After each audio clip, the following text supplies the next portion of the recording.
Donc, si vous le voulez bien, on va pouvoir débuter tranquillement ce webinaire. Donc, bonjour à toutes et à tous. Mon nom est Marc-André Maheu-Cadotte. Je suis directeur exécutif pour le RISIC et je suis accompagné aujourd'hui de Madame Josée Côté et de Madame Céline Gélina, qui sont toutes les deux directrices scientifiques pour le RISIC. Je vais vous présenter notre conférencier et notre webinaire dans quelques instants, mais avant, simplement vous informer ou vous rappeler que, comme lors de chacune de nos activités, vous pouvez utiliser la fonction Q&A ou questions-réponses au bas de votre écran pour poser vos questions à nos conférenciers tout au long de l'activité. Il va y avoir une période d'échange à la fin de l'activité et où je pourrai transmettre vos questions à notre conférencier. Donc, sans plus attendre, le webinaire d'aujourd'hui, donc du 15 mai 2024, s'intitule « Repenser la supervision de stage en sciences infirmières, principes et opérationnalisation d'une approche de recherche-action participative dans le cadre d'une étude doctorale. » Et il nous est présenté par M. Charles Bilodeau, qu'on est bien content d'avoir parmi nous. Donc, M. Bilodeau est professeur adjoint à l'École des sciences infirmières de l'Université de Sherbrooke. Il a complété un doctorat en recherche en sciences de la santé, concentration en sciences infirmières à l'Université de Sherbrooke. Son projet doctoral visait à accompagner et à documenter l'appropriation d'un nouveau modèle de supervision de stage sous la forme d'unités collaboratives d'apprentissage par et pour des partenaires impliqués dans la formation clinique en sciences infirmières. Plus globalement, ses intérêts de recherche portent sur la formation clinique en sciences infirmières, la pédagogie des sciences de la santé et l'évaluation des apprentissages. Sur le plan méthodologique, il s'intéresse aux approches participatives et qualitatives. En tant que professeur, il est impliqué dans l'enseignement des cours d'examen clinique, de recherche et de soins intensifs. Son expertise clinique se situe d'ailleurs en soins intensifs. Occasionnellement, il poursuit ses activités cliniques à titre d'infirmier clinicien au CIUS de l'Estrie et du Centre hospitalier universitaire de Sherbrooke. Merci beaucoup, M. Bilodeau, d'être avec nous. Je vous laisse la parole et je vous retrouve à la fin de l'activité pour la modération des échanges. Alors, merci beaucoup pour la présentation, Marc-André. Bonjour à toutes et à tous. Merci d'être présents pour ce webinaire. Donc, Marc-André a bien dit le titre de la présentation. Je ne la répéterai pas, mais comme vous l'aurez compris par le titre, ce que je vais vous présenter aujourd'hui, ce sont des résultats qui sont issus en fait, la démarche et des résultats issus de mon doctorat, durant lequel j'ai été supervisé par les professeurs Frances Gallagher et Mélanie Marceau de l'Université de Sherbrooke et professeur Sylvie Charette de l'Université du Québec en Outaouais. J'ai reçu du financement de la part du FRQS, du ministère de l'Éducation et de l'Enseignement supérieur et du RISIC sous forme de bourse et je n'ai aucun conflit d'intérêt à déclarer.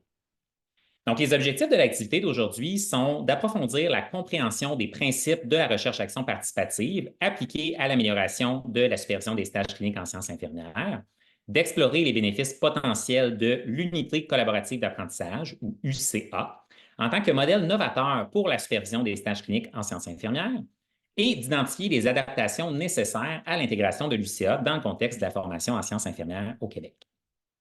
Donc, en guise d'introduction, je vais d'abord vous présenter quelques notions un peu plus théoriques en lien avec la recherche-action participative. Ensuite, je vous expliquerai comment ça s'est opérationnalisé dans le cadre de mon étude doctorale. Puis, je vous parlerai des résultats de l'étude et je conclurai par l'apport de la démarche de recherche-action participative et les retombées de l'étude avant de laisser la place aux questions et commentaires. Donc, commençons avec quelques petites notions théoriques sur la recherche-action participative. D'abord, sachez qu'il existe de nombreuses définitions de ce qu'est la recherche-action participative et que le terme recherche-action en lui-même ne renvoie pas nécessairement au même construit pour tous ceux et celles qui l'ont développé, qui l'ont utilisé au fil des années. Dans le cas qui nous concerne, on a retenu la définition proposée par Reason et Bradbury dans le Sage Handbook of Action Research, selon laquelle la recherche-action participative est une approche cherchant à réunir l'action et la réflexion, la théorie et la pratique, en participation avec d'autres, dans la recherche de solutions pratiques à des questions d'intérêt pour les personnes. Donc, dans quelques instants, je vais vous présenter les principes fondamentaux de cette approche-là, mais déjà, à partir de la définition, on peut extraire plusieurs notions importantes. Donc, on parle d'une approche plutôt que d'un devis ou d'une méthode. On met en lumière le lien entre l'action et la réflexion, ainsi que la théorie et la pratique. On souligne le caractère participatif, évidemment, et la visée pragmatique de la démarche pour répondre à des questions qui concernent avant tout les individus qui sont touchés par une situation problématique et non seulement les chercheurs ou les décideurs. La plupart des auteurs attribuent la paternité de la recherche-action au psychologue germano-américain Kurt Lewin, qui, lui, considérait que pour comprendre un système, il fallait essayer de le changer. Voulant dire que lorsque l'on tente d'améliorer une situation, le vrai monde va répondre d'une manière qui permet de comprendre le contexte et les individus. Il ne fut pas le premier chercheur à recourir au principe de la recherche-action, mais c'est le premier à avoir développé dans les années 40 une théorie de la recherche-action qui est venue légitimer sa place au sein des sciences sociales. Donc, lui, ses travaux précurseurs portaient sur le changement des habitudes alimentaires des familles américaines dans le contexte de rationnement des denrées durant la Seconde Guerre mondiale. Et à l'aide d'une approche expérimentale, il a démontré que les ménagères qui prenaient en groupe la décision de cuisiner des abats, elles modifiaient effectivement leurs habitudes alimentaires, alors que celles qui étaient seulement exposées à des présentations d'experts en nutrition ou aux requêtes gouvernementales pour soutenir l'effort de guerre, elles changeaient beaucoup moins leurs pratiques. Donc, ainsi, en démontrant l'effet de la libre participation des individus aux décisions qui les concernent, il jetait les bases de ce qui allait devenir la recherche-action. Et pour les chercheurs, ça signifiait que les individus qui ont à passer à l'action doivent participer activement au processus sur lequel sera ultimement basée ces actions. Donc, comme j'ai mentionné, tous les auteurs ne s'entendent pas nécessairement sur la définition de la recherche-action participative, mais de façon générale, on peut en distinguer 4 grands principes. Premièrement, la participation et la collaboration de tous les acteurs clés dans le processus de recherche. Donc, évidemment, les chercheurs, mais également les participants, qu'il s'agisse de professionnels, de patients, de citoyens. Et ils sont alors considérés comme des co-chercheurs dans une optique de démocratisation de la recherche. En effet, les personnes qui sont activement engagées sur le terrain possèdent une compréhension profonde de leur propre situation et doivent être directement impliquées dans la recherche de solutions aux problèmes qui les concernent. On va donc dire que la recherche-action s'effectue pour, par et avec les personnes concernées par la situation ou le problème que l'on tente de régler. Le but ultime, c'est d'être capable d'impliquer les participants dans un processus qui va leur permettre de prendre en charge la démarche et de s'organiser pour mettre en œuvre les solutions. Deuxièmement, la recherche-action participative implique un processus cyclique, composé de multiples phases de planification, d'action, d'observation et de réflexion. À travers ce processus-là, on va d'abord déterminer des objectifs initiaux, on va sélectionner des moyens ou des actions pour les atteindre, on va mettre en place ces actions-là, puis on va évaluer dans quelle mesure elles ont permis d'atteindre les objectifs. Et ensuite, on va recommencer le processus en déterminant aux besoins de nouveaux objectifs ou en modifiant les actions posées, jusqu'à atteindre une situation qui est jugée convenable pour tous. Ce qui est intéressant, c'est que c'est une approche de recherche qui habituellement va beaucoup résonner avec les praticiens en santé, puisque leur travail consiste à adopter une démarche similaire de résolution de problèmes pour être en mesure d'intervenir adéquatement face aux situations complexes qu'ils vont rencontrer dans leur pratique. Troisièmement, la recherche-action participative cherche à développer un savoir qui tient compte de la réalité des participants. Donc ici, on voit apparaître l'influence du socio-constructivisme.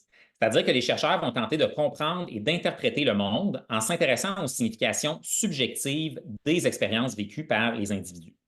Alors, on va s'intéresser au processus d'interaction entre les participants et aux contextes spécifiques dans lesquels ils vivent ou ils travaillent. Ainsi, la méthodologie employée est souvent de nature qualitative et les questions de recherche demeurent habituellement ouvertes, larges et assez générales.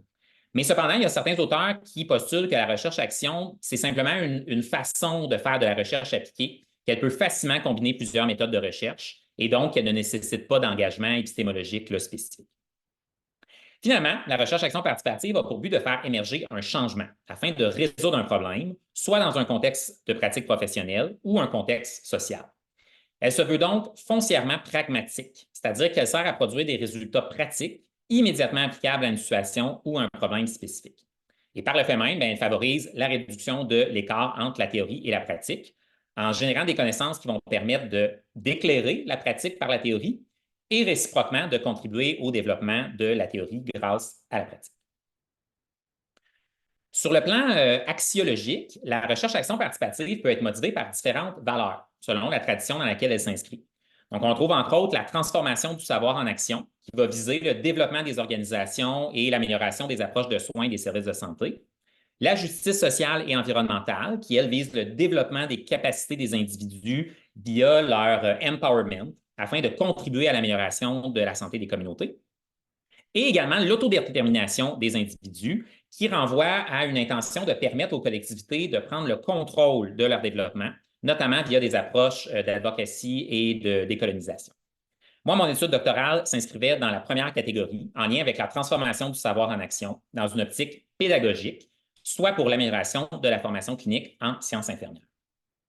Et d'ailleurs, la recherche action participative a largement été utilisée dans la recherche en pédagogie depuis les années 50, ce qui a permis d'identifier les forces et les défis associés à son utilisation dans un tel contexte, qui, soit dit en passant, là, demeurent sensiblement les mêmes là, que ceux rencontrés dans d'autres contextes disciplinaires ou professionnels. Donc, d'abord, les bénéfices de la recherche-action participative reposent sur sa capacité à réaliser des changements durables et en profondeur au sein de systèmes éducatifs complexes, incluant l'introduction de nouvelles interventions pédagogiques, comme celle que je vais vous présenter tout à l'heure. En effet, en participant à une recherche-action, les éducateurs seraient plus enclins à considérer les résultats comme étant utiles en comparaison avec les résultats provenant de chercheurs externes, et ils remettraient davantage en question leur pratique pédagogique. Aussi, la recherche-action participative a le potentiel de contribuer au développement de la pratique réflexive, tant auprès des éducateurs que des personnes étudiantes, car elle suscite et encourage la réflexion sur la pratique professionnelle. Puisque la logique qui gouverne la recherche-action et la pratique réflexive, c'est sensiblement la même. C'est vraiment une approche consciente et délibérée d'analyse d'informations en situation de pratique. Aussi, le processus de recherche-action, du fait de sa nature, va favoriser le développement de compétences en travail d'équipe et en collaboration, de même que l'interprofessionnalisme, puisqu'il propose une suspension temporaire des rôles hiérarchiques et va remettre en question les notions d'identité professionnelle afin de vraiment favoriser le dialogue et le partenariat là, entre les participants.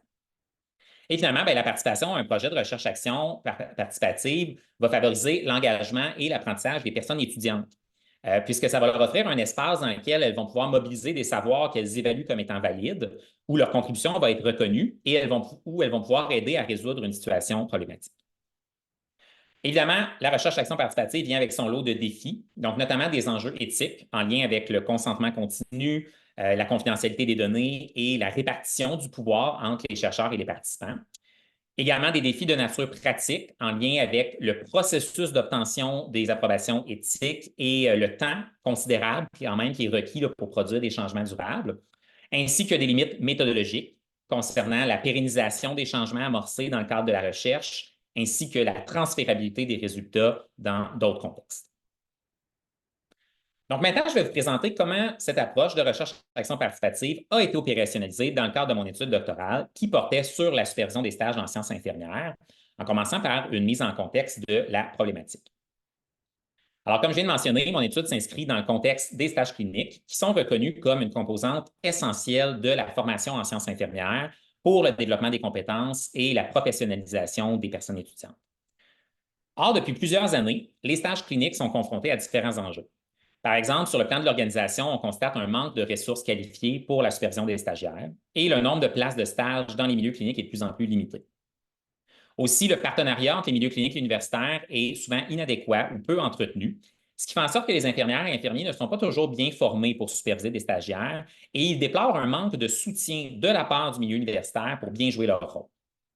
Évidemment, ces enjeux affectent la capacité à préparer adéquatement les futurs infirmières et infirmiers à l'exercice de la profession et ça se répercute ultimement sur la qualité et la sécurité des soins. Donc, face à cette situation, en 2023, le ministère de la Santé et des Services sociaux du Québec avait souligné l'importance de développer des stratégies innovantes pour la supervision des stages dans son plan d'action national sur les effectifs infirmiers. Alors, en quête de solutions, il y a des milieux cliniques et universitaires qui ont exprimé un désir partagé d'explorer des modèles de supervision de stage novateurs et leur intérêt commun s'est tourné vers l'Unité collaborative d'apprentissage, ou UCA.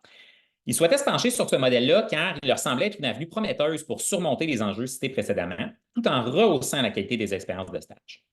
Alors, qu'est-ce que c'est une UCA? C'est un modèle de supervision de stage qui a été développé en 2003 en Colombie-Britannique en réponse à des enjeux très similaires là, à ceux qu'on rencontre actuellement. Il s'appuie sur un rehaussement du partenariat entre les milieux cliniques universitaires qui va venir capitaliser sur l'expertise clinique des infirmières et infirmiers en pratique et l'expertise pédagogique du personnel enseignant universitaire. Donc, selon ce modèle-là, la supervision des stagiaires est partagée au sein d'une équipe de soins, c'est-à-dire que plusieurs infirmières et infirmiers vont participer à la supervision d'un groupe de stagiaires durant le stage. Les stagiaires vont être appelés à participer au choix des situations cliniques dans lesquelles elles interviennent en fonction de leurs propres besoins d'apprentissage. Et de plus, on retrouve une personne enseignante du milieu universitaire qui va être présente régulièrement dans le milieu de stage afin de soutenir les stagiaires ainsi que les infirmières et infirmiers superviseurs dans leur rôle. Donc, en soi, cette façon d'organiser la supervision offre différents avantages. Elle permet aux stagiaires de collaborer avec plusieurs infirmières et infirmiers, ce qui va leur permettre de s'inspirer de différentes méthodes de travail pour développer leur pratique. Aussi, en leur permettant de participer au choix des situations cliniques dans lesquelles elles interviennent, ça leur procure un apprentissage plus personnalisé. Par rapport à d'autres modèles de supervision, le soutien est bonifié par la présence d'une personne enseignante du milieu universitaire. Et il s'agit également d'un modèle qui est reconnu pour être en mesure de s'adapter au contexte en vigueur dans chaque milieu pour s'assurer que les rôles, les processus et la logistique entourant la supervision soient bien arrimés aux besoins et aux capacités. Bon, du côté des inconvénients, ce qui est cité dans les études, ça concerne principalement l'établissement plus difficile de la relation de confiance entre les stagiaires et les différentes personnes qui sont impliquées dans leur supervision, ainsi que la rétroaction, qui serait parfois insuffisante ou plus difficile à obtenir, encore une fois, là, en raison du nombre de personnes qui sont impliquées dans la supervision. En termes de résultats pour les stagiaires, l'UCA est associé à une meilleure appropriation de la pratique infirmière, à la construction de leur identité professionnelle et au développement de leur autonomie. Et également les résultats de différentes revues de la littérature qui soutiennent l'efficacité de modèles d'unité d'apprentissage similaires à l'UCA pour le développement de compétences en leadership, en travail d'équipe et en collaboration, ainsi que pour l'intégration de la théorie à la pratique. Donc, cela étant dit, malgré le potentiel intéressant de l'UCA, peu d'initiatives avaient été déployées jusqu'à maintenant pour étudier ce modèle au Québec. Bien qu'il existe depuis plusieurs années déjà, il représentait encore une innovation pédagogique pour les milieux cliniques et universitaires québécois parce qu'il exigeait une transformation dans la conception de la formation clinique ainsi que l'adoption de nouvelles pratiques de supervision. Les milieux qui étaient intéressés par l'appropriation d'une UCA manquaient de repères pour les accompagner dans leur démarche, puisque les données qui sont disponibles sur le modèle proviennent principalement des États-Unis et de l'Australie, donc de contextes différents, notamment en ce qui concerne la durée des expériences de stage, les compétences qui sont requises pour l'entrée à la profession et le contexte organisationnel des milieux. Elles étaient donc insuffisantes pour déterminer si l'UCA constituait bel et bien une solution pertinente au Québec. Et elles ne permettaient pas non plus de comprendre la démarche pour s'approprier une UCA en contexte québécois, c'est-à-dire la manière par laquelle les milieux cliniques et universitaires vont réussir à adapter le modèle et l'intégrer dans leur pratique courante entourant les stages. Donc, une recherche qui était axée sur la démarche d'appropriation d'une UCA en contexte québécois apparaissait nécessaire. Donc, considérant ce que je viens de mentionner, le but de l'étude était d'accompagner et de documenter l'appropriation d'un nouveau modèle de supervision de stage sous forme d'UCA par, pour et avec des partenaires de la formation clinique en sciences infirmières au Québec.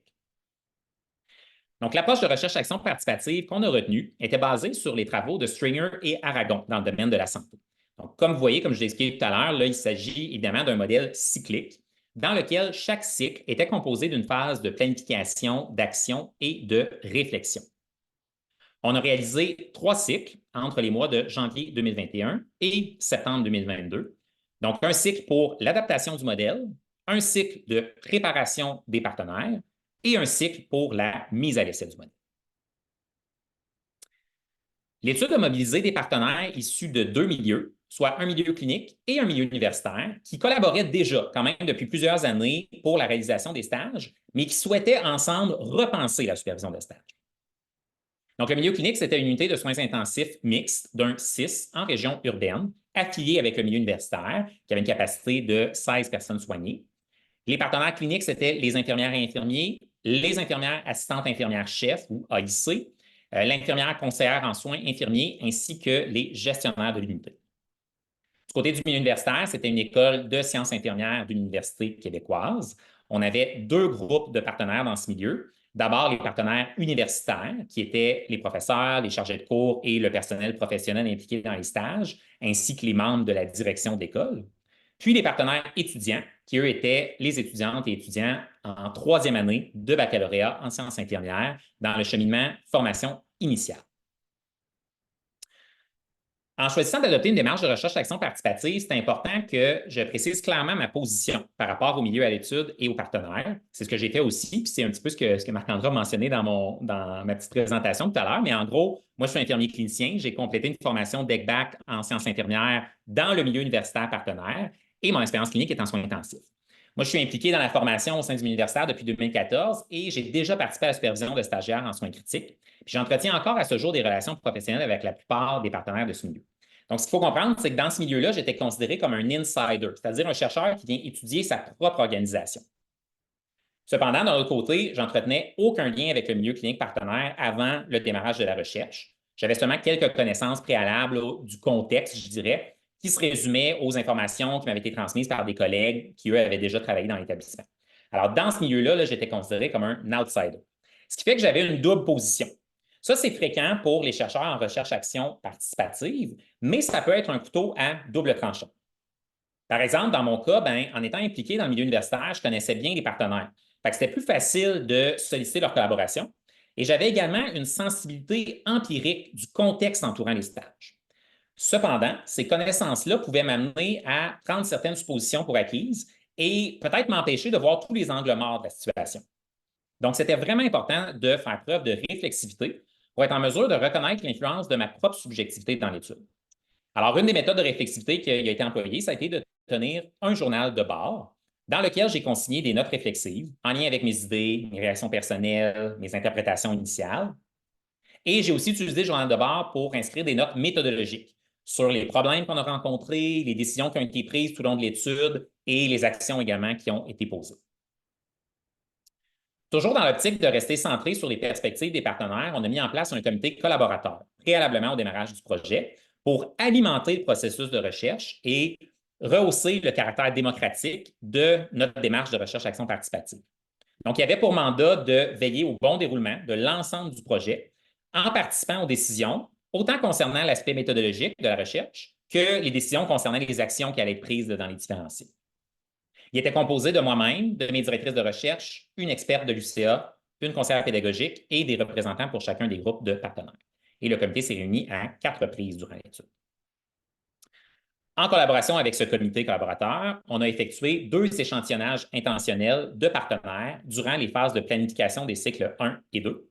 Et pour ce faire, on a déterminé la combinaison optimale de partenaires en posant des questions comme qui sont les informateurs clés en lien avec les stages dans votre milieu et qui doit être impliqué afin d'assurer que le projet du CA puisse se concrétiser. Pour le cycle 1, on a ainsi constitué un premier échantillon de 25 partenaires, soit 4 partenaires cliniques, 7 partenaires universitaires et 14 partenaires étudiants. Et pour les cycles 2 et 3, on a constitué un deuxième échantillon. On les appelait les partenaires terrain, donc c'était des partenaires qui allaient expérimenter directement la mise à l'essai de l'UCA. Et cet échantillon-là était composé de 4 partenaires cliniques, dont 2 qui avaient participé au cycle 1, un seul partenaire universitaire et 3 partenaires étudiants. On a ensuite effectué plusieurs activités de collecte de données durant les phases d'action de chacun des cycles. Donc, lors du cycle 1, on a réalisé 5 groupes de discussion et un entretien individuel, tous en format virtuel. À l'aide d'un guide d'entretien, on présentait d'abord en fait le modèle de l'UCA aux partenaires informateurs, un peu comme la figure là, que je vous ai montrée un peu plus tôt. Et ensuite, on les invitait à discuter ensemble de leurs impressions à propos du modèle et aussi de leur perception face à son utilisation éventuelle. Donc, c'est vraiment lors de ce cycle-là que les partenaires ont pu se pencher sur l'UCA et ont pu commencer à repenser la supervision de stage. Durant le cycle 2, on a animé 2 autres groupes de discussion avec les partenaires terrain cette fois-ci. Alors là, on leur présentait d'abord le modèle d'UCA qui avait été adapté à la suite du cycle 1 ou durant le cycle 1, en fait, pour déterminer avec eux si d'autres ajustements devaient être apportés. Et dans un deuxième temps, on discutait de la formation préalable à la mise à l'essai qui serait offerte aux partenaires. Pour le cycle 3, la collecte de données s'est effectuée en 2 temps. Donc, durant la mise à l'essai de l'UCA, j'ai réalisé des observations sur le terrain pour un total de 33 heures réparties sur 6 journées. Et j'ai aussi mené des entretiens informels avec les partenaires qui étaient présents sur l'unité. Après la mise à l'essai de l'UCA, on a effectué 2 groupes de discussion et 3 entretiens individuels avec les partenaires qui avaient participé en fait à la mise à l'essai. Et là, les thèmes abordés portaient sur les aspects qu'ils avaient plus ou moins appréciés, les effets ressentis, les défis rencontrés et les améliorations qu'ils jugeaient qui étaient requises au modèle. Et finalement, on a aussi complété la collecte de données avec, avec les données issues des comptes rendus des rencontres du comité collaborateur. Pour l'analyse des données, on a procédé de manière itérative, c'est-à-dire que durant les phases de réflexion, on a analysé les données recueillies durant chacun des cycles. De cette manière, les résultats de l'analyse contribuaient aux actions d'un cycle suivant. Donc ça, c'est comme le veut en fait la démarche de recherche-action participative. Là. Les résultats d'un cycle viennent influencer les cycles suivants. L'analyse s'est effectuée en équipe de recherche et avec le comité collaborateur au moyen d'une méthode d'analyse thématique réflexive là, proposée par Brown et Clark et à l'aide du logiciel d'analyse qualitative de 12. Et finalement, au terme du cycle 3, on a procédé à une analyse un peu plus avancée, plus conceptuelle, afin de porter un regard global sur l'ensemble des résultats de l'étude. Parce qu'en effet, pour repenser la supervision de stage, on s'est rendu compte, en fait, qu'une vision systématique était nécessaire pour tenir compte des multiples interactions dans une UCA. J'arrive maintenant aux résultats de l'étude. Donc, je vais vous présenter le modèle du CA qui a été adapté durant les cycles 1 et 2, la formation des partenaires du cycle 2 et quelques résultats de l'analyse avancée selon cette vision systémique. Alors, voici d'abord les différentes composantes du modèle du CA qui a été adapté durant le cycle 1, raffiné durant le cycle 2 et ultimement mis à l'essai durant le cycle 3. Donc, on avait 3 stagiaires qui étaient en rotation dans l'UCA, avec un maximum de 2 stagiaires simultanément sur l'unité. Elles étaient sélectionnées par le professeur responsable du stage parmi celles qui étaient volontaires et qui n'étaient pas en situation de difficulté d'apprentissage.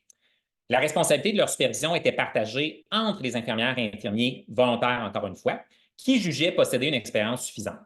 Au total, il y a 10 infirmières et infirmiers qui se sont partagés la supervision durant le stage. Le stage se déroulait sur un horaire variable, sur le quart de jour, pour un total de 12 jours de stage par stagiaire. Et les stagiaires participaient au choix de leurs patients en collaboration avec l'assistante infirmière-chef, qui, elle, procédait ensuite à leur jumelage avec les infirmières et infirmiers responsables des patients en question. Pour respecter la philosophie de l'UCA concernant la responsabilité des stagiaires envers leur apprentissage, elles étaient encouragées sur une base volontaire à utiliser un journal réflexif développé spécifiquement aux fins de l'étude pour déterminer leurs objectifs d'apprentissage et aussi les aider à communiquer leur progression. Pour ce qui est de la personne enseignante, c'était une chargée de cours du milieu universitaire qui s'est présentée à 4 moments dans l'UCA durant la période de stage, à raison d'environ 2 heures par visite, pour offrir son soutien aux stagiaires et aux infirmières et infirmiers superviseurs. C'est aussi elle qui était responsable de l'évaluation des apprentissages en se basant sur les informations recueillies via plusieurs sources, notamment l'auto-évaluation des stagiaires, mais aussi les faits rapportés par les infirmières et infirmiers, ainsi que ses propres observations réalisées lors de ces visites. Et finalement, nous avons ajouté dans le modèle une journée d'accueil des stagiaires qui était organisée par l'infirmière conseillère en soins de l'unité. Ici, vous voyez le plan de la formation qui a été développé en collaboration avec les partenaires et le comité collaborateur qui a été offert durant le cycle 2. Ça, c'était une étape cruciale pour les partenaires, mais également essentielle d'un point de vue scientifique, considérant l'importance de la formation dans la mise en place d'innovations pédagogiques. Donc, c'était une formation en ligne, majoritairement asynchrone, qui portait sur la philosophie et les modalités de supervision dans l'UCA, les rôles et responsabilités, les stratégies de soutien d'apprentissage par les pairs et les méthodes pour le suivi de la progression, ainsi que l'évaluation des compétences. Et je précise que, bon, malgré nos nombreux efforts pour rejoindre les infirmières et infirmiers du milieu clinique, on a seulement 6 infirmières qui ont pu compléter cette formation préalablement à la mise à l'essai. Ici, je vous ai juste mis un exemple d'un outil d'accompagnement qu'on a développé également durant le cycle 2 en réponse à des besoins exprimés par les partenaires. Donc, c'est tout simplement une fiche pratique de type one-pager qui résumait les messages clés de la formation et qui pouvait facilement être consultée en stage. Donc, ici, vous voyez celle pour les stagiaires, mais il y en avait également une pour les infirmières et infirmiers et une pour la personne enseignante. Et finalement, ici, c'est un extrait du journal réflexif qui a été conçu pour les stagiaires, avec la première partie qui les aidait à se fixer des objectifs SMART et la deuxième partie qui leur proposait un processus de pratique réflexive en lien avec les situations cliniques rencontrées à chaque jour. Comme j'ai mentionné, ce journal-là avait entre autres pour but de faciliter la communication et le suivi de la progression des stagiaires. J'arrive maintenant aux résultats de l'analyse avancée selon la vision systémique de l'expérience vécue par les partenaires durant la mise à l'essai de l'UCA. Donc, d'abord, l'UCA apparaît comme étant un modèle de supervision particulièrement pertinent en fin de formation, lorsque les stagiaires possèdent suffisamment de connaissances théoriques et pratiques pour intervenir adéquatement, surtout en contexte de soins spécialisés comme les soins intensifs. À ce sujet, il y a une infirmière qui a mentionné, je trouvais qu'elles avaient beaucoup de savoir, on voyait qu'elles étaient en fin de parcours scolaire, qu'elles étaient fortes cliniquement, j'avais confiance en leurs compétences quand je les entendais parler. Donc, on pense aussi que pour une première mise à l'essai de l'UCA, c'était adéquat de sélectionner des stagiaires sans difficulté d'apprentissage afin de favoriser une expérience positive qui allait donner envie aux partenaires de poursuivre dans la recherche-action, ultimement de futurs cycles de recherche-action et poursuivre leur appropriation du modèle. Et c'est d'ailleurs de cette façon-là que l'utilisation de l'UCA a été initiée en Colombie-Britannique en 2003. Et maintenant, plusieurs années plus tard, on dénombre 22 UCA dans le sud de l'île de Vancouver qui accueillent plus de 85 des stagiaires en 3e et 4e année des programmes de formation en sciences infirmières. Ensuite, l'UCA est associé à un enrichissement de la pratique des stagiaires, puisque plusieurs infirmières et infirmiers contribuent à leur supervision. Donc, comme l'ont constaté d'autres auteurs, en pareil contexte, les stagiaires ont pu expérimenter différentes approches de soins infirmiers, évaluer ce que chaque approche pouvait leur offrir et incorporer ensuite les éléments qui étaient susceptibles d'améliorer leur propre pratique. Cependant, les stagiaires ont indiqué qu'en raison du plus grand nombre d'infirmières et infirmiers qui étaient impliqués dans leur supervision, leur niveau d'autonomie était parfois inconstant. Donc, il y en a une d'elles qui a mentionné, une journée, j'avais 2 patients, j'avais fait plein de choses, et le lendemain, j'étais avec une autre infirmière qui ne me laissait pas faire grand-chose, j'avais l'impression de reculer. Donc, si la stagiaire exprime avoir vécu un style de supervision peut-être moins favorable à son apprentissage, ça pourrait s'expliquer par la difficulté d'établir rapidement un gain de confiance dans une UCA, ou encore peut-être par un manque de formation à la supervision de stage. Comme je l'ai mentionné, on avait seulement 6 infirmières et infirmiers qui ont complété la formation dans le cadre de l'étude. Et souvent, dans ces conditions-là, les infirmières et infirmiers peuvent avoir tendance à surveiller de manière plus rapprochée les faits et gestes des stagiaires et vont parfois même aller jusqu'à accomplir à leur place des activités qui auraient pu être des occasions d'apprentissage. On constate également la plus-value du soutien offert aux stagiaires par la personne enseignante de l'université qui est présente dans l'UCA. En effet, sa présence procurait du réconfort aux stagiaires, comme en témoigne l'extrait que je vous ai rapporté ici. Et dans la littérature, le soutien d'une personne enseignante d'une universitaire, c'est reconnu pour faire une différence dans l'expérience de stage. Ça contribue au développement de la confiance en soi des stagiaires. Et lorsque le modèle n'inclut pas un tel soutien, eh bien souvent les stagiaires vont rapporter un sentiment d'abandon ou de solitude en stage. L'UCA se distingue aussi par l'esprit d'équipe entre les stagiaires, puisqu'ils sont un groupe de stagiaires en même temps dans l'unité, le soutien et l'apprentissage par les pairs, qui, ça, c'est reconnu comme étant, comme jouant un rôle très important également dans l'expérience de stage pour contribuer à la création d'un environnement d'apprentissage positif.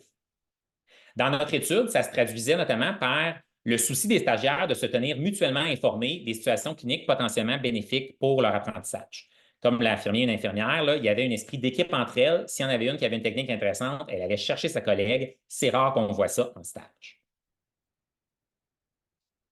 Une autre particularité de l'UCA, c'est l'intégration des stagiaires à l'équipe de soins. Comme le soulignait une stagiaire, en mentionnant que le fait de travailler avec plusieurs infirmières lui avait permis de développer plus d'affinité avec les autres membres de l'équipe, ce qui favorisait la collaboration et lui procurait le sentiment d'être accueilli.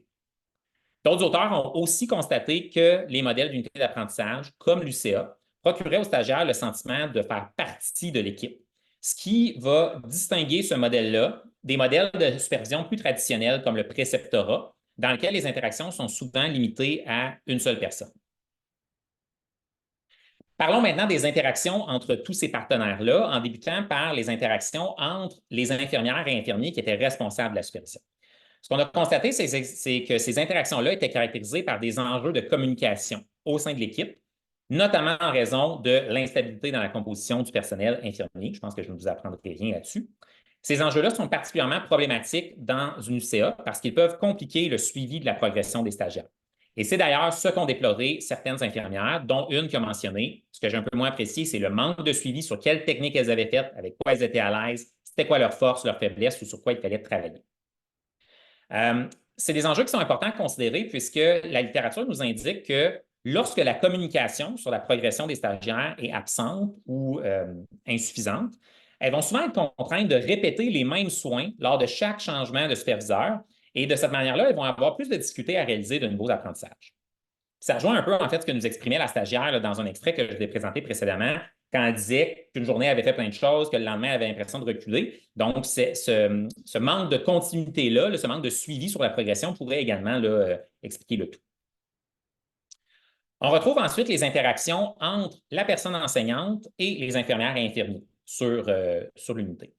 Donc, les infirmières et infirmiers ont notamment apprécié la rétroaction immédiate que la personne enseignante pouvait leur offrir et qui pouvait contribuer à résoudre les situations problématiques avant qu'elles ne s'accentuent. Une infirmière qui a mentionné que s'il y avait des points spécifiques, elle était en mesure de nous le dire immédiatement et pas juste en rencontre de fin de stage, quand il est rendu un peu tard pour ajuster le tir. Outre cet aspect-là, le soutien de la personne enseignante auprès des infirmières et infirmiers s'est avéré relativement limité. Et quand on a questionné les infirmières à ce sujet-là, il y en a une qui a mentionné qu'elle et ses collègues n'étaient pas vraiment à l'aise de solliciter d'autres formes de soutien parce qu'elles ne connaissaient pas assez bien la personne enseignante. Donc ça, c'est tout à fait cohérent avec les résultats rapportés par plusieurs auteurs à l'effet que la relation de confiance entre la personne enseignante et les infirmières, c'est primordial pour permettre un soutien optimal et donc pour faciliter la supervision des stagiaires. Dans notre étude, on pense évidemment que le nombre de visites de la personne enseignante dans l'UCA, c'était limité à 4. Ça a pu affecter le développement de cette relation de confiance-là. Et de plus, idéalement, la personne enseignante devrait avoir de solides relations de longue durée avec le milieu de stage, puis un sentiment d'appartenance préexistant, ce qui évidemment n'était pas le cas dans notre étude, là, comme il s'agissait de la première mise à l'essai de l'UCA. Dans un autre ordre d'idée, la personne enseignante pouvait profiter de sa présence sur l'unité pour questionner directement les infirmières et infirmiers afin de recueillir les informations nécessaires à l'évaluation des compétences des stagiaires. Et ça, elle a affirmé que ce processus-là contribuait à rehausser la qualité de l'évaluation parce qu'elle était en mesure d'obtenir des rétroactions détaillées auprès de plusieurs infirmières et infirmiers qu'elle pouvait ensuite combiner aux informations qu'elle avait recueillies auprès des stagiaires ainsi qu'aux données qui étaient issues de ses propres observations. Donc, on voit que cette forme de triangulation-là des informations, c'est d'ailleurs reconnu comme une bonne pratique d'évaluation en contexte clinique parce que ça permet d'échantillonner différentes manifestations de la compétence et ça contribue à la justesse des résultats et des décisions qui découlent de l'évaluation. Passons maintenant aux caractéristiques du clinique et universitaire qui ont pu exercer une influence sur la supervision dans l'UCA. Alors, on parle d'abord de l'engagement du milieu clinique envers la qualité de la formation en stage. Dans la présente étude, cet engagement-là s'est traduit par l'appui de la direction envers le projet, qui a accepté de rémunérer les participants à la formation sur l'UCA. Cependant, en raison là, de la pénurie de personnel, on n'a pas été en mesure de les libérer du travail, ce qui pourrait peut-être contribuer à expliquer le faible taux de participation. Par contre, l'engagement du milieu clinique s'est aussi manifesté dans les mesures qu'ils ont prises pour accueillir les stagiaires. Et sur ce point-là, l'ajout d'une journée d'accueil qui était animée par la personne conseillère en soins a vraiment constitué une réussite. Donc, les stagiaires ont souligné que cette journée-là a eu un impact positif sur leur relation avec les infirmières et infirmiers parce que ça leur a permis d'être mieux outillés, en fait, pour le stage. Et ça correspond à ce que d'autres auteurs ont documenté là, concernant les effets positifs d'une journée d'accueil, surtout sur la confiance des stagiaires quand ils arrivent dans un nouveau milieu de stage similaire à l'UCA. Ensuite, il y a aussi question de l'organisation des stages, notamment en termes de durée. Donc, dans notre étude, le stage était de 12 jours, soit une durée plus courte que celle qu'on retrouve habituellement dans la littérature là, sur les unités d'apprentissage, qui va plus de 15 à 55 jours. Nous, les stagiaires ont affirmé que cette durée était trop courte pour leur permettre une progression optimale. Et c'est également ce qui a été constaté dans d'autres études où les stagiaires, en fait, expriment davantage de satisfaction envers leur formation clinique lorsqu'elles passent plus de temps en stage dans un même milieu. Les études auxquelles je fais référence là, ont été réalisées dans d'autres contextes, mais les résultats doivent quand même être considérés, à mon avis, là, dans un modèle comme l'UCA, surtout considérant le temps qui est requis pour pouvoir développer toutes les relations de supervision, en fait, là, avec les différentes infirmières et infirmiers. Et finalement, un dernier aspect, ça concerne les ressources humaines et financières limitées qui ont restreint justement la présence de la personne enseignante dans le milieu à 4 moments durant le stage. Et là, comme j'ai mentionné, ça a pu freiner le développement de la relation de confiance avec les infirmières et infirmiers et donc sa capacité à soutenir adéquatement leur rôle auprès des stagiaires, que ce soit en termes de rétroaction, de pratiques réflexives, etc. Finalement, au niveau du contexte global qui entoure les stages, nos résultats portent sur la culture de formation et d'apprentissage dans les milieux cliniques. Donc, d'abord, ce qu'on constate, c'est qu'il y a seulement 10 infirmières et infirmiers qui ont accepté de participer à la supervision, ce qui est relativement peu là, quand on compare au nombre total, à la taille, en fait, si on veut, du milieu clinique. Alors, on constate un intérêt plutôt faible envers la supervision, et ça, c'est reconnu comme l'un des principaux obstacles à l'organisation des stages cliniques dans tous les modèles de supervision qui font intervenir des infirmières et infirmiers. C'est particulièrement problématique dans une UCA parce que ça vient réduire, en fait, un des bénéfices importants du modèle en lien avec les opportunités d'apprentissage qui sont offertes aux stagiaires. Dans notre étude, les partenaires ont associé ce phénomène-là à la charge de travail élevée, à l'absence d'incitatifs également, autant financiers qu'en termes de retombées pour le milieu, et aussi à des expériences passées négatives en lien avec la supervision de stage. Un autre aspect, c'est que les partenaires étudiants ont affirmé que des opinions négatives envers la formation universitaire étaient fréquemment véhiculées dans les milieux de stage, ce qui nuisait à la création d'un environnement d'apprentissage favorable. Il y a un partenaire étudiant qui l'a bien exprimé en disant « Ça change beaucoup l'expérience de l'étudiant si sa propre formation n'est pas valorisée dans le milieu, ce n'est pas stimulant ».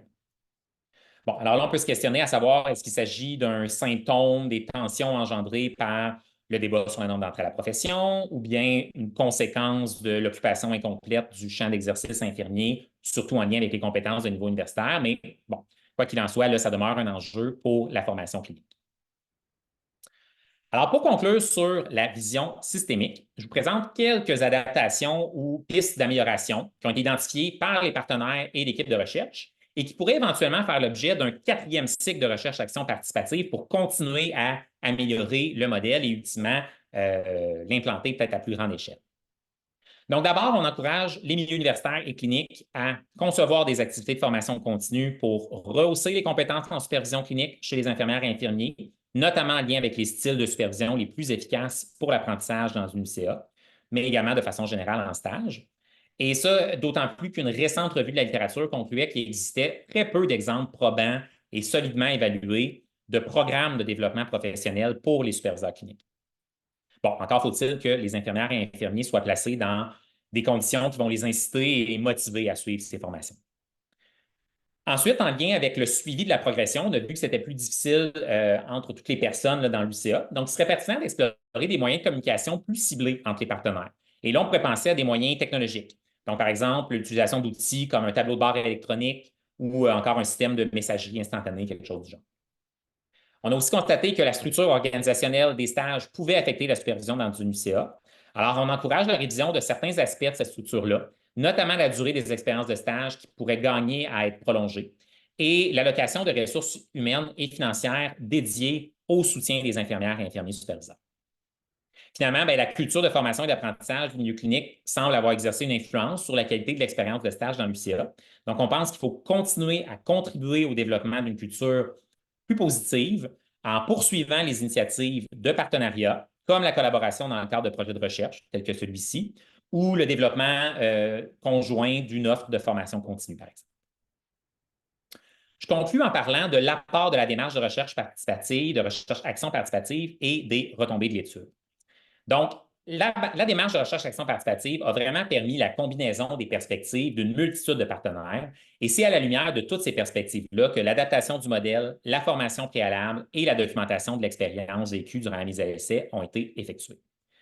La flexibilité de la démarche a permis de développer une vision commune et de s'approprier collectivement l'innovation pédagogique proposée. D'ailleurs, la démarche était cohérente avec plusieurs conditions d'appropriation d'une innovation pédagogique, en permettant aux partenaires de déterminer ensemble les conditions requises pour la mise à l'essai du modèle en fonction de leurs besoins, de leurs capacités et des caractéristiques propres à leur milieu. Puis un peu dans le même ordre d'idée, la participation active des partenaires dans le processus de production des connaissances et le fait qu'on ait pris en compte plusieurs éléments contextuels, ça a favorisé la pertinence des changements proposés. Et finalement, la démarche a contribué à rehausser le partenariat en vigueur entre le milieu universitaire et le milieu clinique grâce à plusieurs actions favorables à la collaboration, comme la constitution d'un comité collaborateur, son implication dans l'ensemble du processus décisionnel, ainsi que l'engagement de partenaires stratégiques dans le projet, comme les gestionnaires et les directions concernées. En termes de retombées pour la formation clinique, notre étude propose un peu une nouvelle façon de concevoir la formation clinique grâce à la mise à l'essai d'une solution qui découlait d'une démarche à la fois scientifique et pragmatique. Ça met aussi en lumière l'importance d'adopter une vision très systémique pour bien comprendre tous les facteurs qui peuvent influencer l'expérience d'apprentissage en stage. Elle encourage les réflexions pédagogiques sur les différents ingrédients qui pourraient rehausser la qualité des expériences de stage, comme le partage de la supervision au sein d'une équipe ou le soutien accru du milieu universitaire par la présence d'une personne enseignante dans les milieux de stage. À terme, on pense que l'implantation du modèle de l'UCA à plus grande échelle pourrait venir bonifier l'offre de stage actuelle, puisque le partage de la supervision, ça offre le potentiel, en fait, d'accueillir plus d'une stagiaire dans un même milieu clinique au cours d'une même période de stage. Aussi, les milieux intéressés à s'approprier l'UCA pourront recourir aux documents et aux autres outils qui ont été développés dans notre étude. Et on pense que les autres programmes de formation en sciences de la santé qui sont confrontés à des enjeux similaires pourront s'inspirer de notre démarche là, et du modèle qui est mis à l'essai. Pour la recherche, notre étude contribue à l'avancement des connaissances sur l'UCA, un modèle qui était relativement peu connu au Québec jusqu'à présent. Elle propose également une feuille de route pour mobiliser divers partenaires dans une démarche de recherche-action participative dans le cadre d'un projet de formation clinique novateur, et ce, en renseignant sur les conditions à mettre en place pour un partenariat efficace. On pense aussi que nos résultats vont pouvoir servir de tremplin pour de futures études sur l'UCA, notamment là, de futurs cycles de recherche-action, comme je disais, là, pour intégrer les adaptations qui ont été discutées précédemment, mais aussi d'autres études pour mieux comprendre les processus pédagogiques mis en œuvre ou bien pour mesurer les effets de l'UCA sur les compétences des stagiaires. Et aussi, il serait pertinent de réaliser une analyse coût-bénéfice afin d'évaluer les implications économiques de l'UCA en contexte québécois et donc déterminer précisément les modalités les plus avantageuses pour implanter ce modèle à plus large échelle. Donc, c'est ce qui conclut ma présentation. Merci de votre attention et je suis disponible pour vos questions et commentaires. Merci beaucoup, M. Bilodeau, pour votre présentation qui nous a permis, dans un premier temps, de mieux comprendre, de mieux saisir ce qu'est la recherche-action participative, les fondements, les différentes perspectives aussi par rapport à la recherche-action. Puis également qui nous a permis de découvrir un projet, on va se dire quand même de longue haleine, de longue durée, qui a duré quand même plusieurs années, puis qui portait sur un modèle de stage que vous-même vous dites qui était relativement peu connu à ce moment-là au Québec. Donc, c'était vraiment impressionnant de découvrir toutes les différentes phases que vous avez faites de l'idéation jusqu'à la mise à l'essai de ce modèle-là. Donc, si vous voulez, on serait maintenant rendu, comme M. Bilodeau vous le disait, à la période de questions. Donc, comme je vous l'indiquais dans le chat, vous pouvez poser vos questions à M. Bilodeau en utilisant la fonction QR, questions-réponses, au bas de votre écran.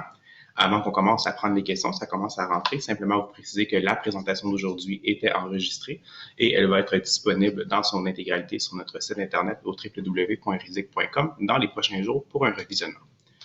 Donc, si on commence avec une première question qui nous vient de Mme Julie Fréchette et qui se questionne par rapport, vous nous parliez un peu plus tôt du contenu d'une formation qui a été offerte pour la supervision aux infirmières et qui se demandait en fait comment est-ce que les thèmes, le contenu de la formation avait été déterminé. Donc, si vous pouvez aussi nous rappeler un peu sur quoi portait cette formation qui a été donnée pour la supervision. Certainement. Là, j'ai cessé mon partage d'écran, mais je peux y aller à voix haute, là. En fait, la formation, on s'est beaucoup inspiré de réflexions qui avaient déjà été entamées sur le modèle de l'UCA au Québec. Dans le cadre des travaux de Martel, j'oublie son prénom. Donc, il y avait déjà des travaux qui avaient été débutés et on est parti des éléments qu'elle proposait, ainsi que ce qui se fait du côté de la Colombie-Britannique sur le modèle de l'UCA. Donc, on a combiné ces éléments-là.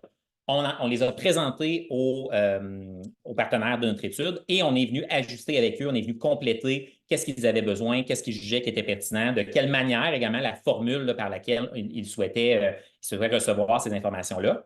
En gros, la formation, ça portait sur c'est quoi la philosophie de l'UCA. Donc, vu que ça change un petit peu par rapport à la supervision traditionnelle, dans quelle posture il faut se placer pour comprendre un peu ce que c'est.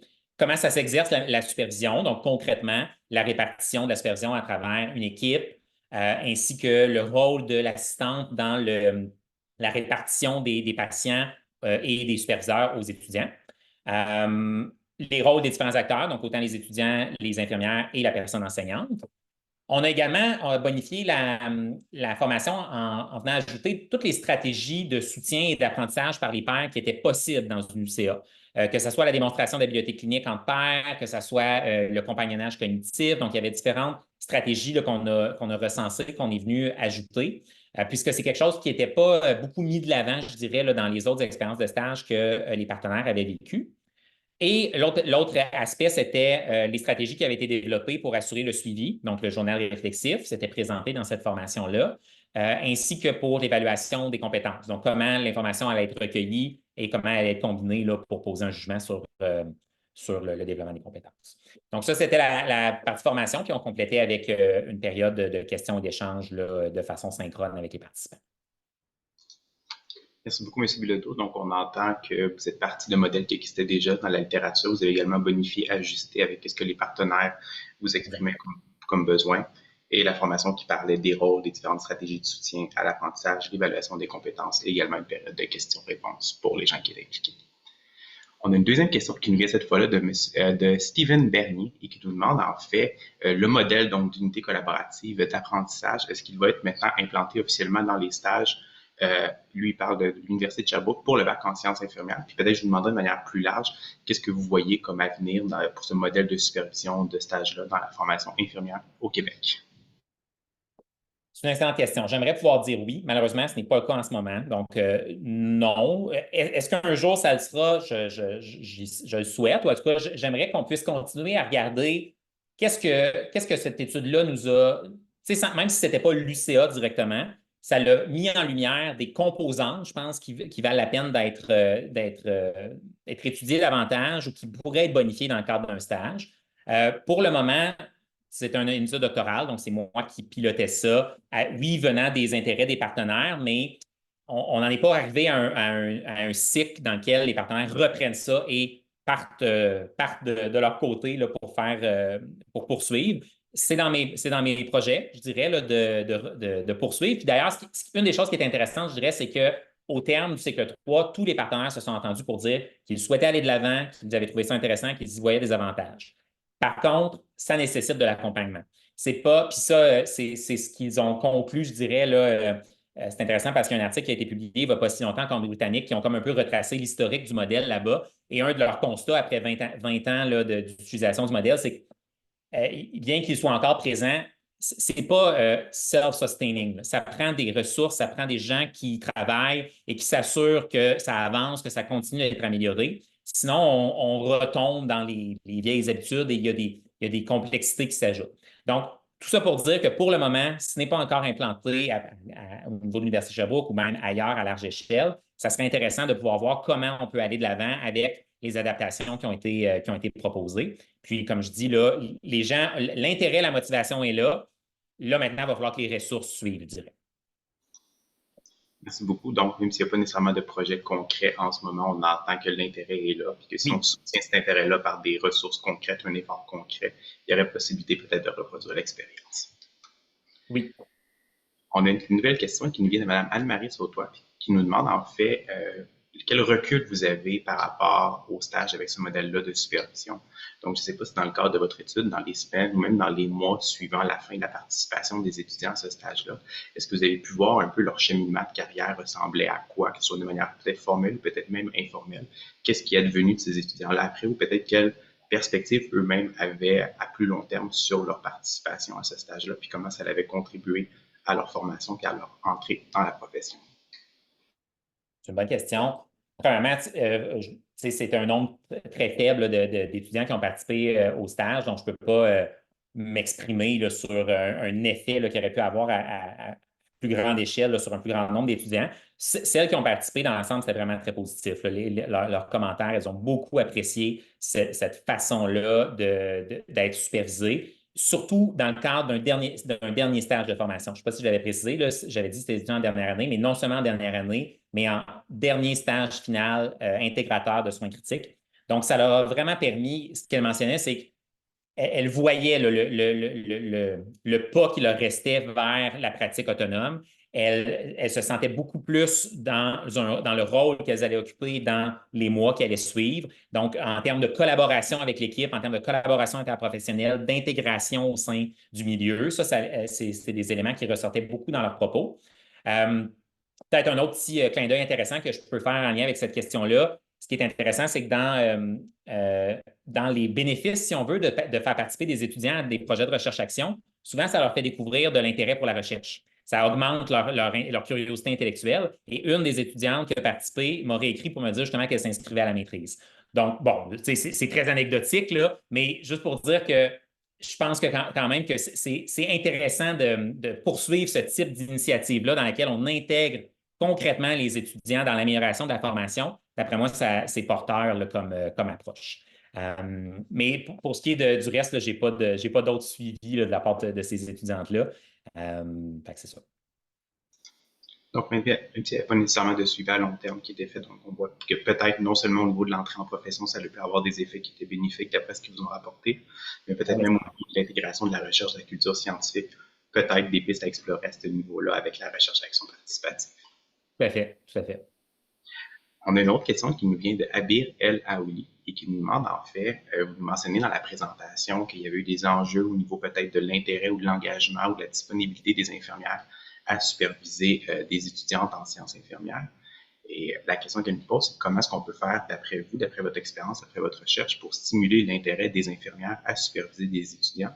J'ai envie de vous demander peut-être même oui, peut-être au niveau de l'unité collaborative d'apprentissage, mais je ne sais pas si vos résultats peuvent également nous guider à l'extérieur de ce modèle-là de supervision. Donc, est-ce qu'il y a des pistes, des choses qu'on pourrait explorer pour peut-être stimuler cet intérêt-là ou cette disponibilité-là de la part des infirmières? Ça, c'est le nerf de la guerre, je dirais, dans un modèle comme ça, parce que la philosophie du modèle, c'est que c'est une unité. Donc, tout le monde contribue à la supervision, mais malheureusement, il y en a qui ça ne les intéresse pas. Puis je ne veux pas jeter le blâme sur les infirmières parce que je comprends très bien que le contexte fait en sorte que la surcharge de travail, tout ce qu'on sait du milieu, des milieux cliniques, surtout les milieux hospitaliers en ce moment, fait en sorte que ça rajoute de la lourdeur, en fait, à leur tâche, ce type de pratique-là. Fait que bon, qu'est-ce qu'on peut faire? Ben, c'est sûr que ce que les infirmières mentionnent habituellement, c'est avoir des formations sur le temps de travail, donc libéré, par le fait même, donc rémunéré. C'est une motivation un peu extrinsèque, si je peux dire, mais ça a ses effets pour ce type de formation-là. Sinon, ce qui est important aussi, c'est de reconnaître l'effort des superviseurs qui sont déjà en place. Et ça, les milieux s'améliorent, je dirais, là, ce que je constate dans les dernières années. On met en place des journées de l'enseignement, des moments dans lesquels on va reconnaître, en fait, l'effort additionnel que ces infirmières-là mettent pour superviser la relève. Parce que trop souvent, c'est comme si c'était pris pour acquis. Ça fait partie de votre rôle. On ne souligne pas cet effort-là. Donc, de souligner que ce soit par justement offrir l'occasion à des infirmières d'aller suivre la formation continue parce qu'elles sont superviseurs, de participer à des congrès, de participer à des activités de réseautage. Ça peut contribuer.